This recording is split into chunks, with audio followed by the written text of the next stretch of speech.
Good morning, everybody. Your Excellency, Minister Uzi Landau, the ex-head of Mossad and dear friend and Ambassador Efraim Halevy, and my dear personal friend, Your Excellency, Ambassador Petr Stegniy, a good friend in the last, I think, 8 years, more or less, that we are serving together, both in Turkey and here. In the first panel, we heard a lot about the intensity of the relation between Israel and Russia. We heard about more than 580,000 visitors that are coming every year in 70 different flights from Russia to Israel. We heard about the intensity of relation in the highest level between Prime Minister and Prime Minister, President and President. We didn't talk about the very special relations that we have in our professional level with the Deputy Minister of Foreign Affairs in Russia today. We didn't talk about the intensity of the cultural relation in both sides. We didn't talk about the fact that once in a week, more or less, the ambassador of Russia is visiting us in the ministry and having the best briefing possible about the situation in the Middle East. But when I heard all that, and everything is true, and the $4 billion of trade between the countries are reality, I couldn't but remember that only 3.5 years ago, in a meeting of the Directorate General of the Ministry, when as a result of a work done by our division in the Ministry, I told the Directorate General that we are feeling, together with our embassy in Moscow, a different kind of wind coming from Russia. Something warm, something different, a new approach to the Israeli-Russian relation. Somebody who was supposed to be the expert in the research department told me, Mr. Avivi, you are naive. You are talking about your dream, you are talking about your wishful thinking, but Russia, Israel, warm relation, cooperation, intensity of dialogue, is it possible? The interests are so different. Today nobody thinks differently from me in all the different institutions. But I still remember different times. Only 20 years ago, when I was director of the Middle Eastern Affairs in the ministry, and we were in the very beginning of some kind of open and secret dialogue between Israel and the Palestinians, the ambassador Bowen himself, or many times his consular in the embassy, came to us and asked us to brief him about what is really happening or might happen in the relation between us and the Palestinians. And I still remember that before preparing the briefing for him, when I knew that he is coming in the next hour, I worked more on the wording of the conversation than about what really I will brief him. How can I explain him in the best way what is permitted to say, and what exactly I'm not permitted to say, and do I speak to a good friend, or do we speak between two friendly countries? And I remember later on in the 97, 2000, when I participated in the meeting of Nakura meeting every week, and practically every week, the counselor of the embassy or the ambassador himself came to hear about the briefing, tried to explain us how can they be useful and to bring things that nobody else will be able to bring to us from the Arab side, and we are very careful. But honestly, I must say that for the first time, I personally began to understand that maybe he is right. And maybe we can change the approach to the relation. Was when we were in Nakura, sitting around the table with the Syrian, Lebanese, Israelis, French and American. And every 3 months, the chair of the meeting was or French ambassador, Ambassador Rapin, or the American ambassador in that time. And after 3 or 4 different chairmanship of the French and the American, when I briefed the Ministry of Foreign Affairs, I told them, you know something? Differently from what I imagine, whenever the French is the chair, it's better for us. And I remember the Director General of the Ministry telling, are you dreaming? The French is better for you than the American? I said, yes, you'll not believe it, but I want to tell you that somehow I feel personally that whenever we have the French chairman, he is trying to show how much is objective to me. Whenever the American is chairing the meeting, he's trying to show the Syrians and the Lebanese how objective he is for them. And that was the first moment I tried in our ministry to make our Directorate General understand that maybe not only with the French government, but maybe with Europe in general, with Russia as well, maybe with China, if we'll bring them to the ground, if they will be part of the discussion, we will find them completely different from the situation when they are sitting outside applauding only one of the side and not both of them. I think only after the second Intifada began, we understood in the ministry that it's better to us not to count only on one superpower, but to try to count also on the quartet, to count about Russia as well. And we are talking today about a situation that everything that is done in the Middle East is discussed directly and openly between us and the Ministry of Foreign Affairs of Russia, between the ambassador in Moscow and the Ministry of Foreign Affairs, or between Ambassador Stegniy and our Ministry of Foreign Affairs, is a result of different approach of the Israeli side especially, that we can understand today that maybe together with Russia we'll achieve more than leaving them alone. I can tell you that from the other side, I'm sure Ambassador Petr Stegniy will explain it himself, the approach of the Russian Ministry of Foreign Affairs to Israel is completely different today. The fact that we have, and it was mentioned in the first panel, the fact that we have 1.2 million Russian-speaking people in Israel, the fact that they are the best group of citizens of Israel today, the fact of the need of both countries to joint venture in nanotechnology, in high-tech, in agriculture, in water managing, in the fight against terror, etc., put us in completely different situation. And when we are talking today about Russia in the Middle East, taking into account the common risk, the risk of a fundamentalistic Islamic group, the bridge between Iran, Iraq, Syria, Lebanon, Hezbollah, Hamas, Jihad, Islamic Brotherhood, etc., risk for them and risk for us. If we are thinking about the stability of the Middle East, we are looking to the same problem in the same way, and we can talk today about a common interest, a common future, and a completely different relation. It was only opening remark. Maybe later on I will add some other words, but I want to give the possibility to our Minister, Landau, to speak. Ambassador Petr Stegniy, Ambassador Halevy, Ambassador Pinchas Avivi, it's my pleasure to be with you on the panel in this conference, which marks the 20th anniversary for the resumption of the relations between Russia and the State of Israel. I do remember as a young man the days when Ambassador Chubachin just packed and with all of his staff left Israel. This was in 1967 on the eve of the Six-Day War. And I remember the period just before of that, when basically the relations weren't just cold, they were freezing. There were no economic relations, there was no tourism, hardly telephone conversation that had to take place via other third and fourth party countries. And I remember the day that Ambassador Bovin came back to the country. And the kind of relations that did develop since then. We had since then our political differences and agreements. But we started to see the ongoing traffic of high-level officials of both countries to discuss things, to talk, and to straighten differences where they were. And we also saw this increasing economic relations. Tourism was mentioned right now.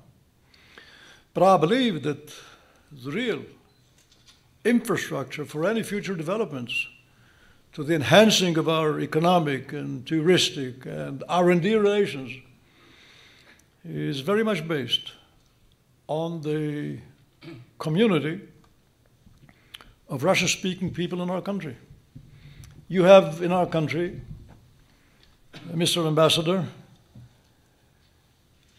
a population, I would say, of over 1 million ambassadors that work here. But deep in their heart, they wish to see the relations between our two countries strengthened and enhanced on an ongoing basis. I'm not telling any secret when I'm mentioning the fact that much of Israel's tremendous leap forward in our ability in R&D and in our ability in a variety of different cultural and artistic fronts has to do with this influx of Jews from the former Soviet Union countries. Let me say that the tremendous leap forward in all of the high-tech areas that Israel has made has much in it coming from the contribution of this population. They speak Russian. They wish to continue and see how our relations will be enhanced. I must say that in the ministry that I'm responsible for, this has to do in the area of energy, of electricity production, of gas and oil technologies, in the area of future energy efficiency, renewable energy, smart grid, the efficient use of electricity in order to contribute to the environment, and in other areas such as water resources, on all of their facets, I think there is a tremendous room for cooperation. I'll just bring an example of what we have to do with water, or our experience in water. That over the past 60 years, the kind of experience that we have gone through because of the problems is quite significant. From a country that had over 12 to 13, I would say then, it was around 1,500 million cubic meters a year, 70 years ago, 60 years ago, with a population of 500,000, little over 500,000, using most of our water for agricultural purposes, we have moved to a population today of over 7.5 million people with agriculture that is not just using most of these waters for irrigation, but it's using today fresh water of around 1/4, less than 1/4 of that, producing more agriculture crops than in the past, becoming a major exporters on that. Much of the water has been moved for domestic use, and the sewage produced by the domestic population is purified and is moved back to offset agriculture from what we have taken from the farmers. And from there too, in order to make agriculture much more productive, tremendous attempts have been put into the more economic use of water, from primitive and regular pipeline type of irrigation to sprinkler irrigation and to most advanced drip computerized irrigation. We have a whole variety of water problems. And what we wish, of course, is just to make all of that experience available to many countries. In particular, we would like to see how that could be made available to our friends in Russia. There are areas where you have much water, where the necessity has to do with the purification of sewage. There are other areas which are arid areas, which are areas far away from centers of producing of electricity, where I guess different techniques might be available. We have our experience. You have your experts that would decide what might be suitable for you. So what I would wish ourselves is to see how our relations definitely I'm interested in what has to do with my ministry, will serve as a stepping stone to enhance those relations. I would like also to say a few words on the environment in which I would like to see our relations develop. One thing has to do with regular, normal life in a peace environment. But we are in the Middle East, and we are close to Europe, and at the southern parts of Russia. The problem is that the Western world, the Western civilization, is now challenged by a different civilization.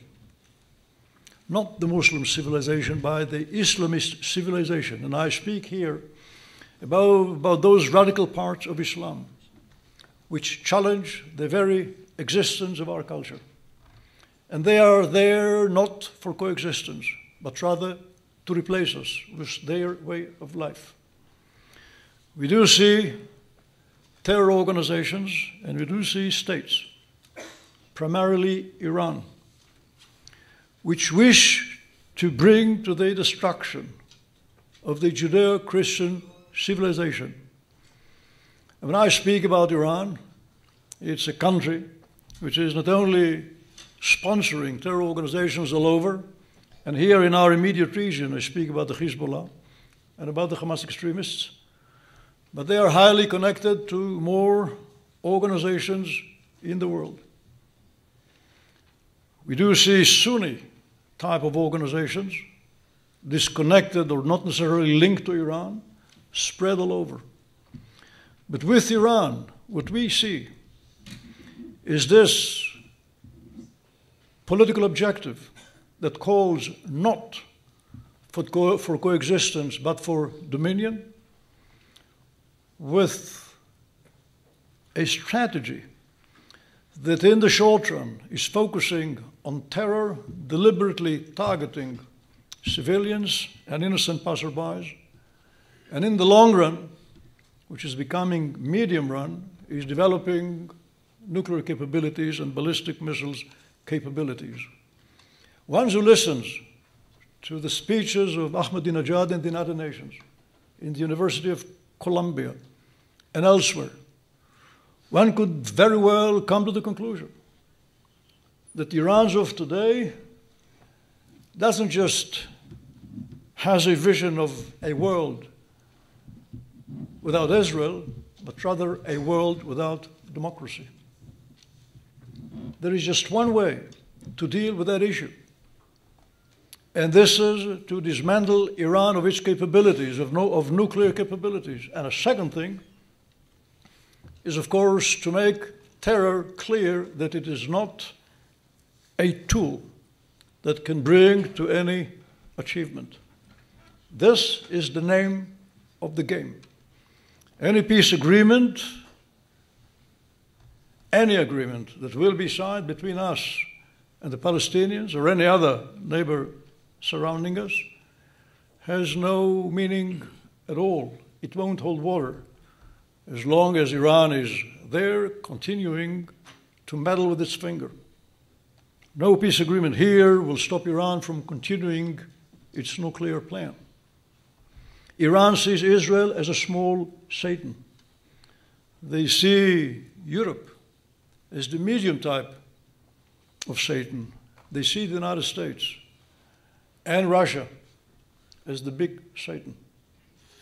I read here from time to time the kind of terror, suicide bombing in Russia, the kind of price people are paying.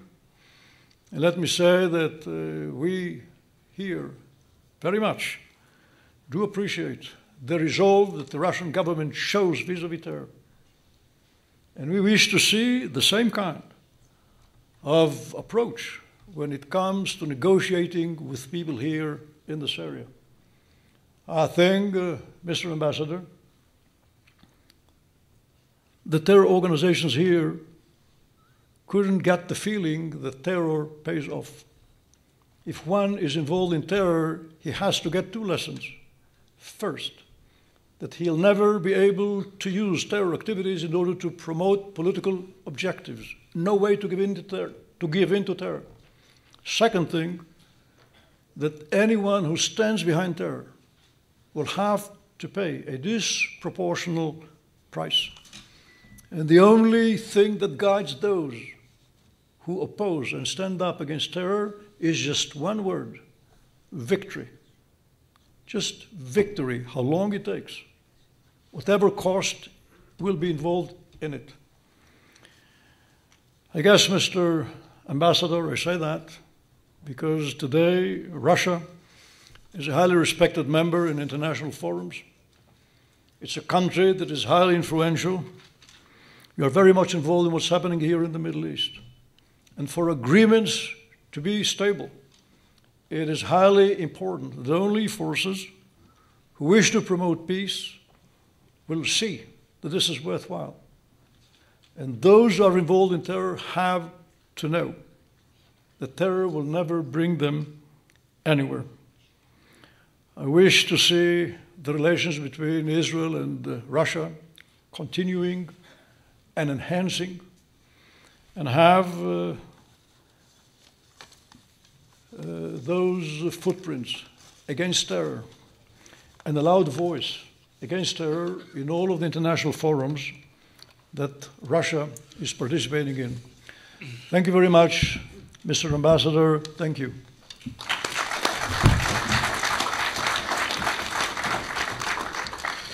Before I will give the floor to Efraim Halevy, ex-head of the Israeli Mossad, actually head of the Shasha Center for Strategic Studies, I want to remind that for us in the Ministry of Foreign Affairs, he's also one of the best ambassadors ever we had abroad. I remember the time that he was ambassador in Brussels for the EU, and every telegram that he sent was a masterpiece of diplomacy. And I thought to myself that if somebody will collect all the telegrams, it will be the best book for the young Israeli diplomat to know how to write a telegram, how to explain the situation, how to make everybody understand in a short paper what is really happening around. So thank you for the pleasure that I had to read each and every one of your telegrams when you served in Brussels, and please, the floor is for you.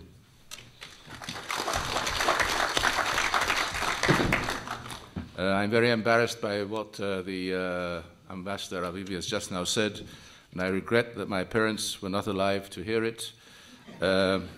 My father would have enjoyed it, and my mother would have believed it. I'd like to speak a little about the relations between Israel and Russia from a different aspect, from a different vantage point, from a different angle. 62 years of independence of Israel was not just 62 years of normal relations between Israel and the Soviet Union, and now between Israel and Russia. Russia was the first to recognize Israel when Israel came into existence. Russia was also supportive of Israel in its war of independence. By the way, the United States was not supportive of Israel during the war of independence, and there was an arms embargo in the United States against Israel from its inception for 20 years. And American Jews were apprehended, brought to trial, and jailed for trying to smuggle arms to Israel in 1948. I'm saying this because it's important to view the relations between Israel and Russia over a long period of time. And I believe that initially Russia believed that Israel might take a different position internationally than it ultimately took, that at least it would be neutral in the what was then the Cold War. But Israel of 1950, 51, 52 did not take such a position. And therefore Russia, I think, viewed Israel not as a hostile country, but as a country on which it could not rely in the Middle East to be a partner in some of the larger intentions of Russia in the region. And given the fact that Russia has always been a major factor in the Middle East, a major power in the Middle East, given the fact that the Middle East is very close to Russia, this had certain consequences for Israel. on the political front and on other fronts as well. And one of the fronts in which it had great consequence was in the field of intelligence and espionage. And it is no secret, because it was published, and this is public knowledge, that in the 50s and the 60s, the KGB launched a series of very, very, I'd say, audacious, very, very capable, some very brilliant operations into Israel. It managed to recruit a major strategic advisor of the Prime Minister, managed to recruit scientists in key positions. And I'd say all from a purely professional point of view, I think the KGB at that time, from its point of view, carried out a brilliant operation, a series of operations. At the same time, however, the Israel intelligence community also carried out operations and was able to foil much of the operations which were carried out by the Russians. So I would say that what we had here was brilliance meeting brilliance. And the end, of course, when brilliance meets brilliance, is a kind of a standoff. They did their job and we did our job. And I think professionally we began to appreciate each other, to respect each other, although we were on opposite ends of the tangent. We had the war of 1956, and then came the war of 1967, and Russia decided to close its embassy in Tel Aviv. And for the next 23, 24 years, there was no diplomatic representation of Russia in Israel, and there was no Israel diplomatic representation in Moscow. I think that both sides were at a loss as a result of this. Both sides suffered as a result of this. And therefore, as you probably would imagine, both sides would seek some ways and means of creating some contact, of creating a link, which would serve at least to enable both sides to sound each other out, to find out what was going on, to try and explore what the views are of both sides. And indeed, in the 70s, such a link was established. And I'm happy to say that one of the prime figures in this link has recently written a book in Moscow. And he wrote it in Russian, of course. And the name of the book is Russia and the Arabs. But there is a 60 pages in this quite hefty book, which are devoted to the relations between Israel and Russia during that period. The period when there were no relations between Israel and Russia. And during that period, according to his account, Russia had several opportunities to send people here to meet with the highest level of the political level in this country, prime ministers, ministers of foreign affairs and of defense. And at the same time that Russia was still in an open semi-hostility with Israel, I think these meetings served to create a possibility to not only gain a perspective, but also to enhance the mutual respect which we needed, not only in the field of espionage, we had done that, as I said, in our own way, but also in the field of strategy and diplomacy. The years from 1967 to 73 were key years in that respect. Because between 1967 and 73, we had two major events. Everybody thinks of the Yom Kippur War of 1973, and people tend to forget that between 1967 and 1970, we had what we call the 1,000-year war, the 1,000-day war, along the Suez Canal, in which, by the way, Israel suffered grievous losses as well. And that was a war in which Soviet weaponry, advanced Soviet weaponry, was provided to the Egyptians and was a key factor in the ongoing battle between the capabilities of Israel and the capabilities of Russia the Soviet Union, or if you like, the capabilities of the United States and United States equipment and United States technology, which began to come to Israel then, because it's only after 1967 that Israel began to receive massive support from the United States in the military field as well. And this confrontation was a confrontation which reached its apex. It reached its height in the 1973 war.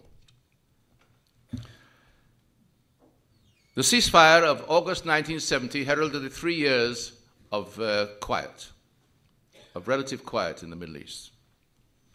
And in 1971, President Sadat paid a visit to Moscow, and in that visit, the Egyptians requested from Russia to receive a capability of in-depth, massive bombing from the air that would give the Egyptians the capability to launch a major offensive after the Six-Day War.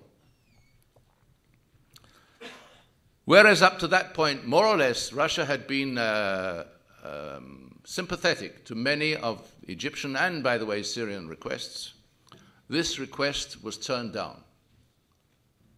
And this led to two things. First of all, it led to the fact that the Sadat began looking elsewhere, and he began to realize that he only had a capability of reaching an accommodation with Israel rather than defeating Israel. So I would say that indirectly, I don't know whether it was intentionally or not, the Soviet decision of 1971 was a key factor, according to Egyptian sources and Egyptian writings, to bring Sadat to the point where he would like to look at other options. The second event was the war of 1973, the Yom Kippur War, which we all remember, and we all remember the first week in the war in which Israel was on the defensive. But we tend to forget that the two main factors which determined the results of that first week were two elements of Soviet technology which caused enormous damage to the Israel defensive capability. One was the surface-to-air missilery capability, which brought about the destruction of 1/3 of Israel's air force within a week. And the second was the capability of what we call the Saga missiles, which penetrated the Israeli armor. And within a week, 800 tanks of Israel were knocked out of action. The fact that after these major events, which were achieved by Soviet technology, the end of the war was that Israel was in firing distance of Damascus and Cairo. This obviously had an enormous effect upon the thinking, I believe, all around the world, and also, I believe, in the thinking in Moscow. And therefore, when conversations took place, it was on this backdrop. I think that over the years, Russia began to veer in a different direction. Russia began to see the game in the Middle East not as a zero-sum game. And I'm very touched by the fact that the man who wrote this book, and I will come to his name in a minute, also mentioned me in his book. So obviously I cannot deny what is an authoritative Russian book. And he even mentioned my code name in the book, which of course means to say I can no longer use this code name. And what is interesting in this exchange, these exchanges which took place over the years, was that these were exchanges which were conducted by a combination of two people, one of them an identified KGB officer, who had previously served, by the way, in the Soviet embassy in Tel Aviv, so there was no attempt to hide the role of the KGB here.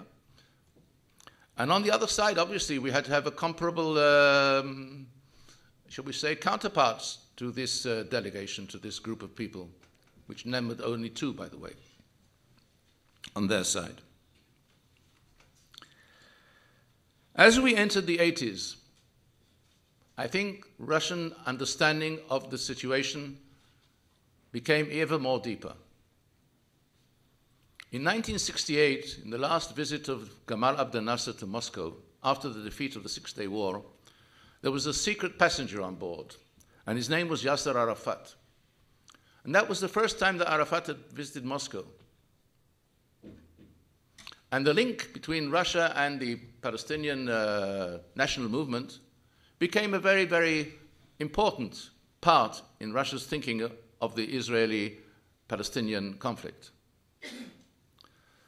But Russia made clear to Israel throughout this period that it did not support the ultimate, what was then the ultimate aims of the Palestine Liberation Organization, as it was then, to bring about the annihilation of the State of Israel. And I think that these deliberations between the Russians and the Palestinians was also a key event, a key element in the entire architecture of what we saw and what we were going to see. I remember full well that despite the fact that by the end of the 80s, it was clear that the Soviet Union was entering a period of, shall we say, of instability. I don't think people at that time actually were able to accurately to assess that the Soviet Union as such was going to come to an end. But nevertheless, it was clear that there were problems. And I also believe that at that moment, in their wisdom, I would say, the United States refrained from playing a role of its own without Russian participation in the aspects of the conflict. And although the United States assumed a major role, and that is true, when it came to the Madrid conference in 1991, I think this was probably the last opportunity when the leader of the Soviet Union, Mikhail Gorbachev, came to Madrid as head of the Soviet Union, as a co-sponsor of the Madrid process. And since much of what is happening today, even now, is basically somehow has its origins in the Madrid process, where I might remind you, Mr. Shamir, the Prime Minister of Israel, was in attendance, and he met Mr. Gorbachev there on a one-to-one basis. I know of that from, shall we say, personal knowledge. I believe that a new type of relationship began to come about. And I think this is very important. I think it's important because I believe that notwithstanding much of what has been said in recent months and in recent years, Russia has a very clear understanding of the good guys and the bad guys in the region. It has a very good understanding today of the balance of powers in the Middle East. It has a good understanding of the strength that Israel has. And it realizes that in this delicate balance, the way it experienced it over the years, especially in the years when they were not represented here, they understood that Israel is indestructible. If they did not understand this, they would not have the policy they have today. And I must say that in this respect, I certainly accept the Russian assessment. I think Israel is indestructible. And this, I believe, goes to Iran as well. And I believe that if you look at the way Russia has dealt with the Iranian problem, from then on till today, many times in a way which has not been necessarily favorable in Israeli eyes, when it came to the crunch in the end, just as it has come to the crunch now, there are certain items which Russia does not supply the Iranians. And it's important to him to this day. And when I was able to accompany Prime Minister Sharon in the year 2002 to Moscow, in a meeting with the then President of Russia, Vladimir Putin, I think then it became clear that although there might be differences on tactics one way or another, it was not in Russia's interest that the Iranians get a nuclear capability. It was not in Russia's interest that the balance of forces in the Middle East will tip in such a way that those so-called progressive terrorist forces would get the upper hand. This is not Russia's interest. It's not Russia's interest, as was explained to me over the years, because Russia full well understood the threats in the Southern Caucasus, in what was then called the Southern Caucasus, which is now the outer rim bordering on the Soviet Union, bordering on the Federation of Russia. I believe that in the end, if we look at things in a cool, in a responsible, and in a, I'd say, in a wise manner, with a bit of wisdom, not just knowledge. Knowledge is not enough. We need wisdom. We have a word for that in Hebrew, which is pronounced in a non-Hebrew way, and it's called seichel. And I think that if we think of the necessity to look at things with a bit of seichel, and I'm sure there must be some Russian term which is similar to that, I think if we look at it this way, and if we discern it in this way, we will see in the seeds of what Russia has put in today, in recent years, great opportunities. This is not to say that we did not have our differences of opinion. This is not to say that Russia has entirely changed its ways and its policies. Of course, it has friends in the Arab world. Syria is a friend of Russia. The Hamas is a friend of Russia. And we don't necessarily look upon this in a positive manner. But I think it is a delusion to believe that a power like Russia would always do exactly as Israel wishes it to do. We only want America to do exactly what we want them to do.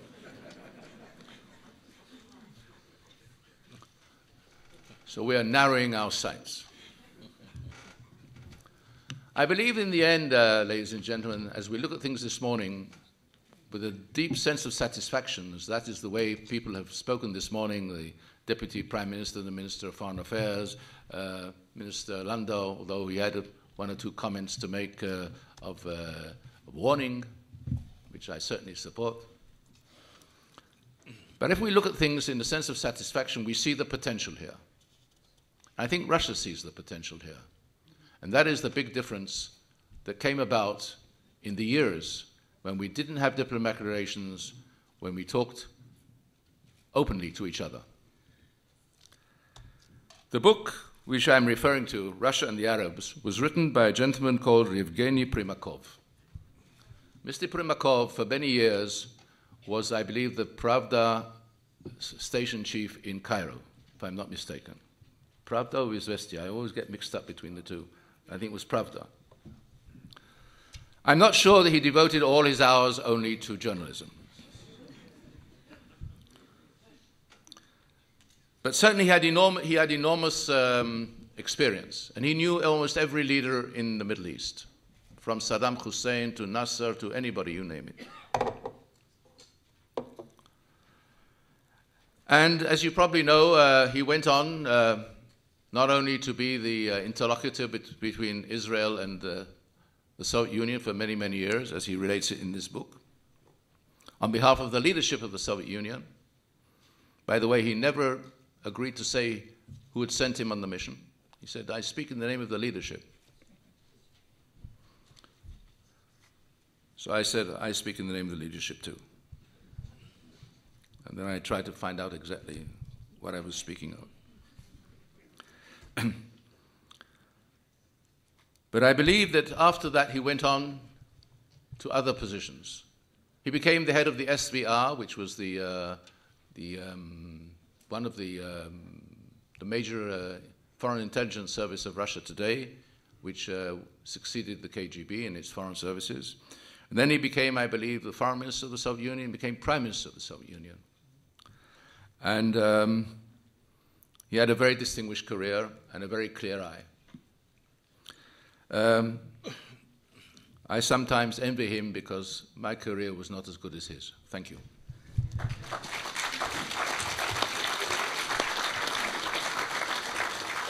Well, I promised you that it will be a very interesting speech, didn't I?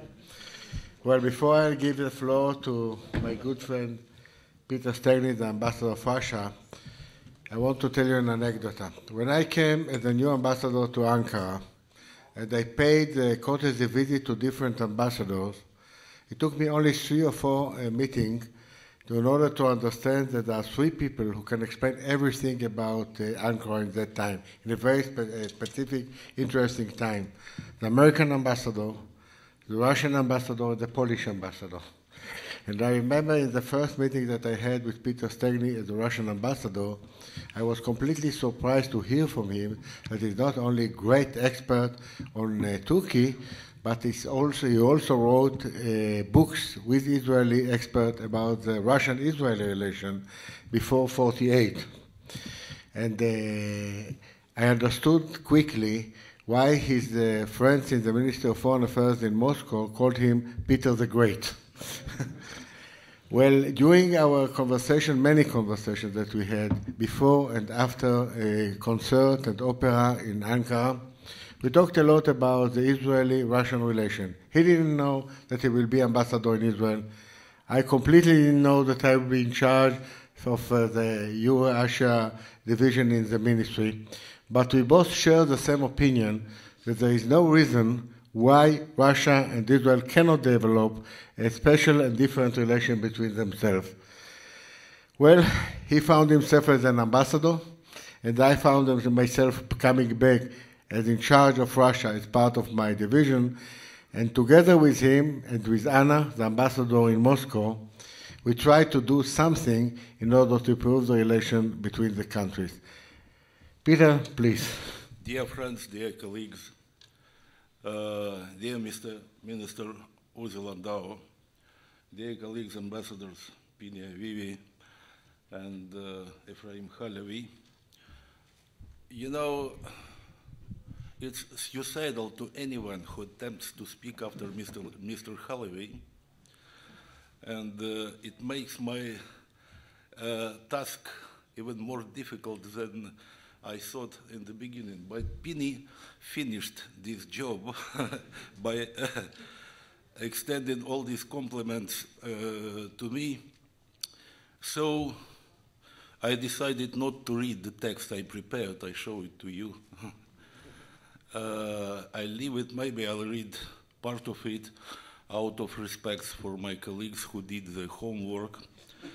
But it's really an event, this conference. It was initiated by Minister Lieberman during the Congress of Russian-speaking press, which took place in Tel Aviv and Jerusalem 3 or 4 months ago, which coincided with brilliant celebration of 65th anniversary of the Victory Day in Israel, in Latrun, when 10,000 veterans gathered together to remember the days during which they fought against Nazism. So all of it gave a very special color to this event, and I'm very glad to see a lot of friendly faces, people who contributed a lot practically into establishing, this kind of relationship between our countries. Anna Azari, Gary, who was director of our bilateral department for a long time, together with daughter of Mr. Bovin, the last ambassador of the Soviet Union and the first ambassador of the Russian Federation to Israel. We planted yesterday, being guided by Pinchas, 3 trees in memory of Mr. Bovin in the outskirts of Jerusalem, which was a very touching, a very special event.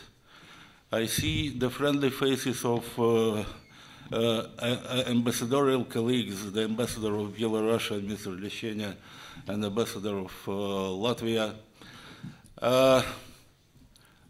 I would like to say that speaking at this moment is not easy, not only because my position is the last, and I have to speak after brilliant contributions by Mr. Landau and Mr. Halevy.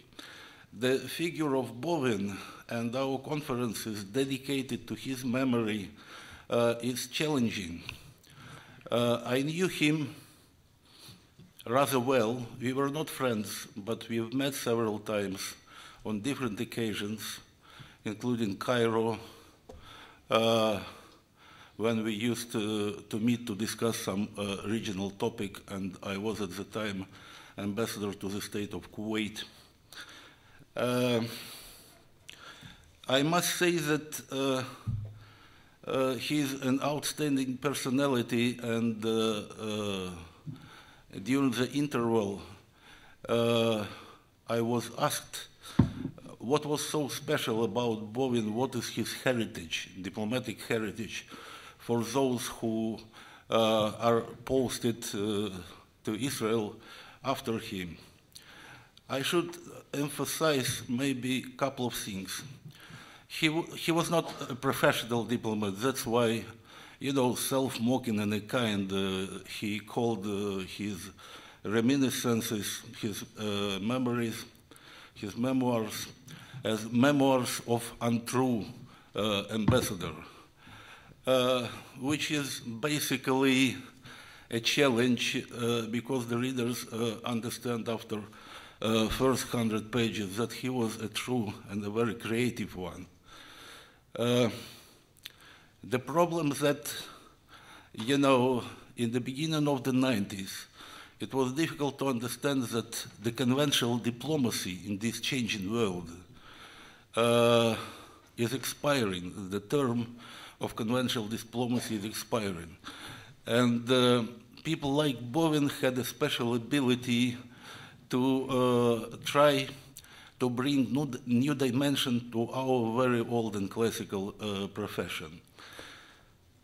I had my suspicions too that conventional diplomacy died after the invention of cellular phone, because the speed of communications changed drastically the nature of our profession.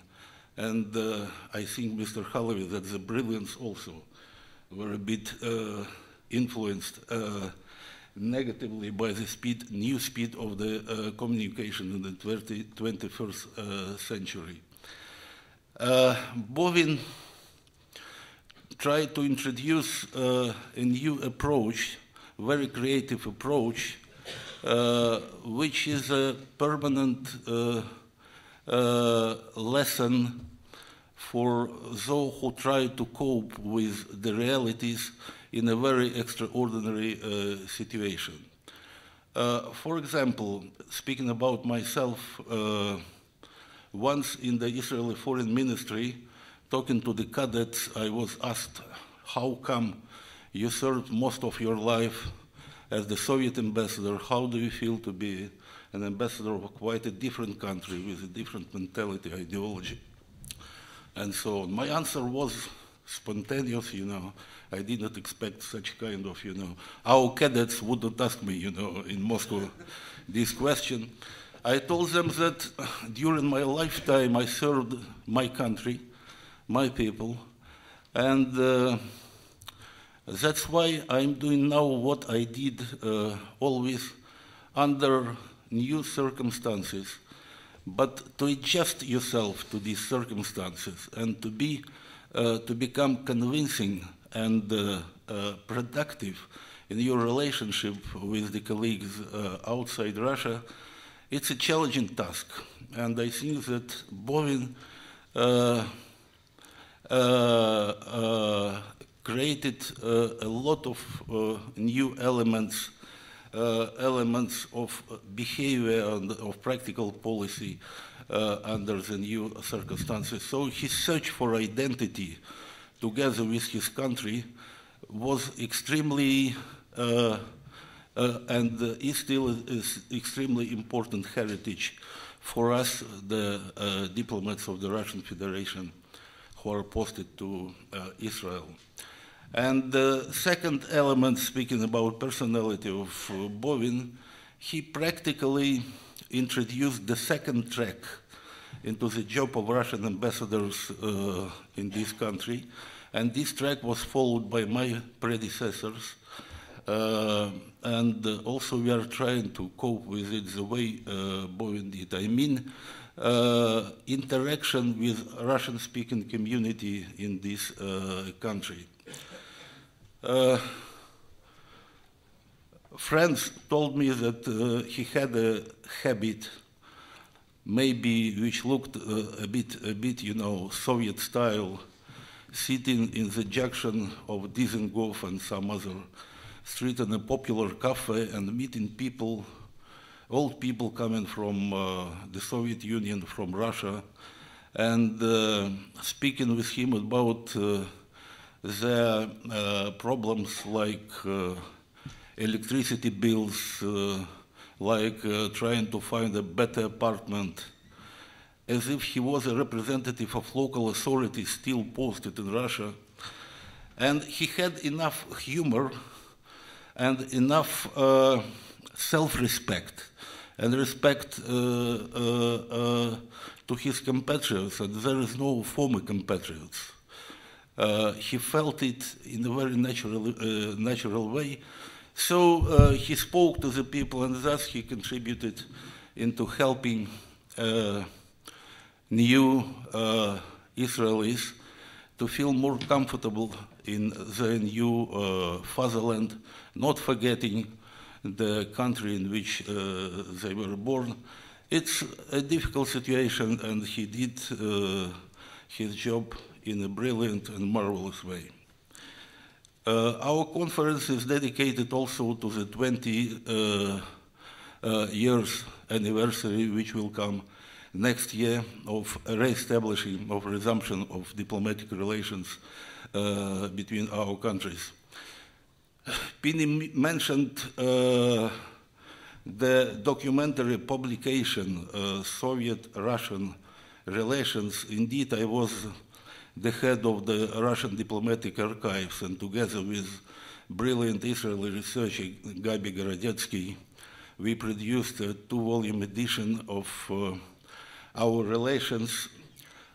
What is interesting, we started the publication not since 48, the establishment of the State of Israel, but since 41, because important political contexts of Weizmann, of you know, a bunch of other prominent Israeli diplomats started in the major capitals of Europe and in the United States much earlier, immediately after the Second World War has begun. Looking back and looking to the situation in which we are now, we have to say that a very quick and promising changes are going on. Our relations are on the rise. There is no doubt about it, because of a lot of things. We have a very advanced political dialogue. We have consultations between our ministries of foreign affairs. Only during this year, Prime Minister Netanyahu visited in February my country, and he talked in Moscow with President Medvedev and Prime Minister Putin.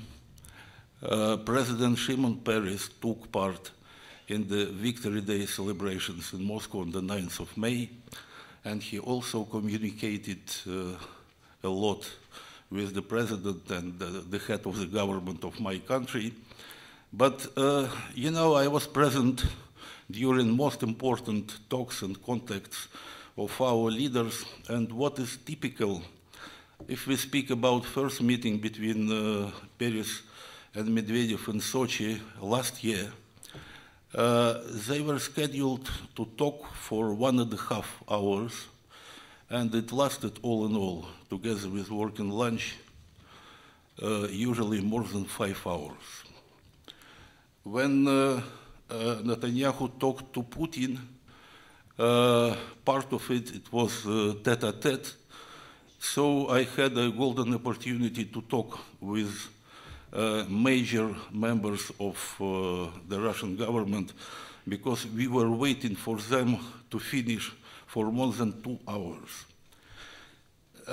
Certainly they have, important topics to discuss. And it explains partially, but not comprehensively, the progress we witness in our political relations.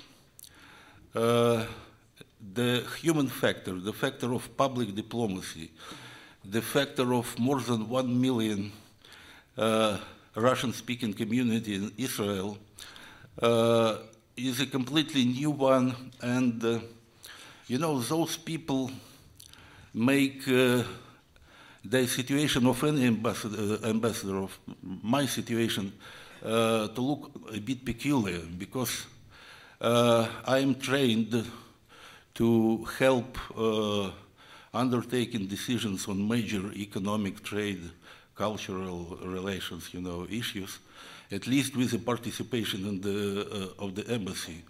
In Israel, it's vice versa. We more or less watching the life is going on from the window of our office in Hayarkon, because our cooperation, our interaction is becoming self-sufficient. People, there is no language gap. The people have numbers of their cellulars and they communicate freely. So the new dimension of the responsibility of the embassy is to try to be available when the problems arise. It's only partially a joke, and it gives it hope, and to my mind it explains a lot when we speak about the major trends of developing, which are developing in our relations.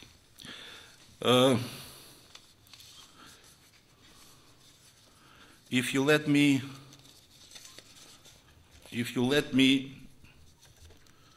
read part of my homework, as I told previously, as a tribute to my colleagues, I'll do it with pleasure, but with some apologies as to the quality of the language. I prefer to do it as Mr. Lieberman did it in 3 languages, at least at Russian. But you have, to be supportive a bit to my English. The quality of our cooperation gains a particular importance in the context of the Arab-Israeli peace process. In the year 1990, the policy of Russia as a successor of the USSR was regarded by Israel mainly as pro-Arab and pro-Palestinian. 2 decades were needed to realize that the ideological component has gone and hopefully never to return. And Alexander Bovin too contributed to the efforts aimed at making sure that our approaches to the conflict were perceived as equally detached from each other, which means that we are trying to keep equal distance from the Palestinians and Israelis in the framework of the peace talks. Since 1990, our Middle Eastern policy has undergone a profound transformation. As opposed to the times of Alexander Bovin, today we may refer to it as equally attached, trying to keep the most close possible distance to both parties. Today, Russia, in its national capacity and as a permanent member of the UN Security Council and the Middle East Quartet of International Mediators, conducts an active dialogue with both its Israeli partners and its colleagues in Ramallah in order to find solutions acceptable for Israel and the Palestinians. The Russian Federation has played and is set up to play in the future an active role in the Middle East. Due to a number of reasons, we are not indifferent to the situation developing here.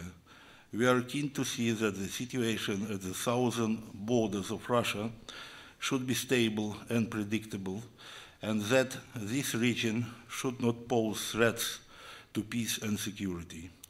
Moreover, Russia is connected by traditionally close and friendly ties with practically all the Middle East countries. Together, we actively develop mutually beneficial cooperation in many fields. I would like to emphasize that our policy on the Middle East track is well balanced.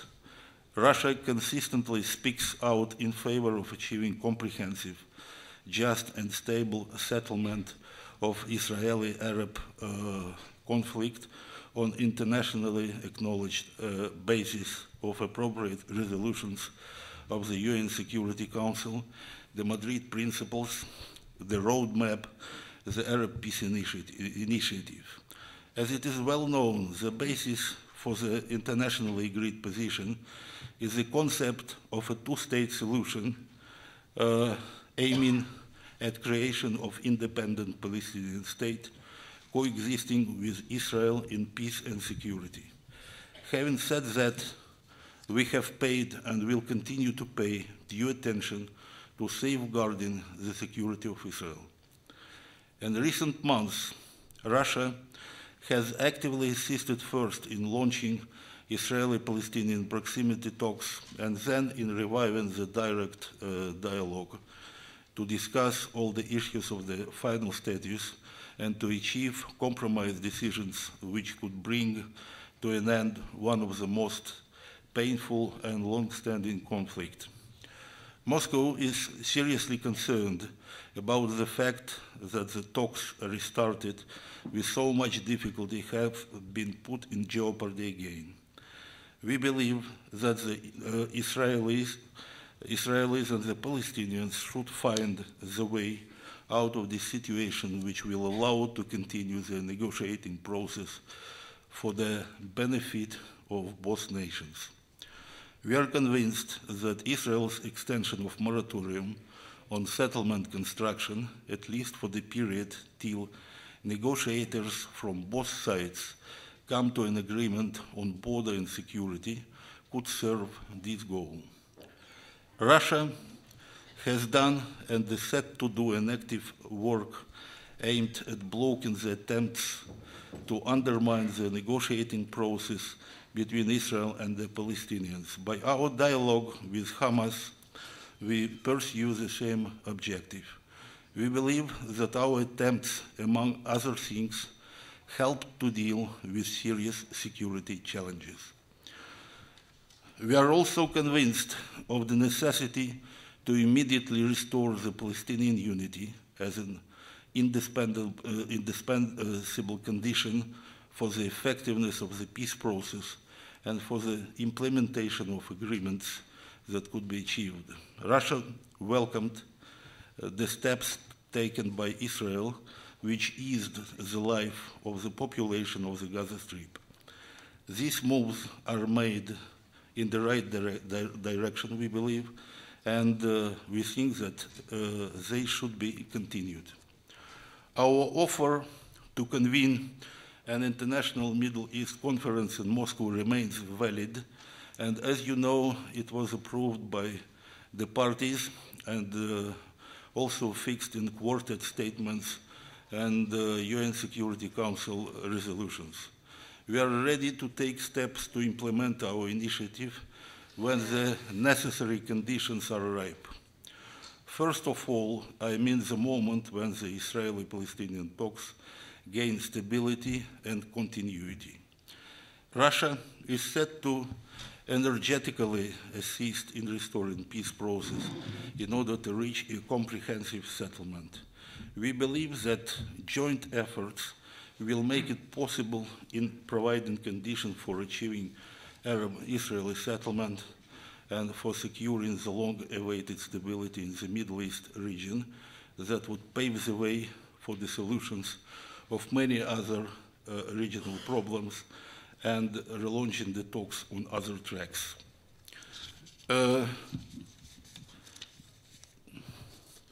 You see now that we managed to agree and to disagree, but that's the quality which is appropriate, deeply appropriate to the state of developing comprehensive partnership we are having with Israel. It's not easy to compare notes, to discuss hot, sometimes burning political issues in the Israeli foreign ministry, but we manage to be honest. We manage to be straightforward, transparent, and predictable. And we manage to, I believe deeply in it, we manage to build, to construct a long-standing basis for our interaction, understanding, and a partnership.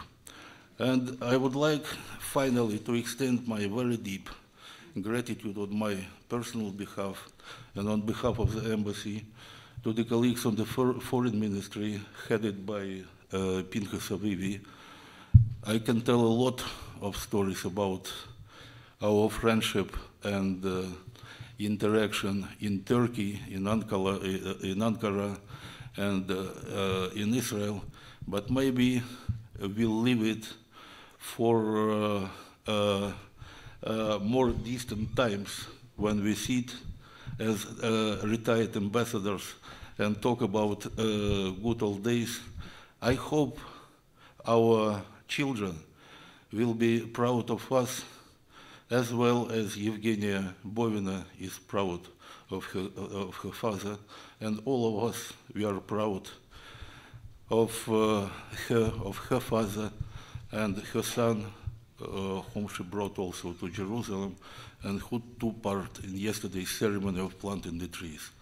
Thanks a lot for your patience and understanding.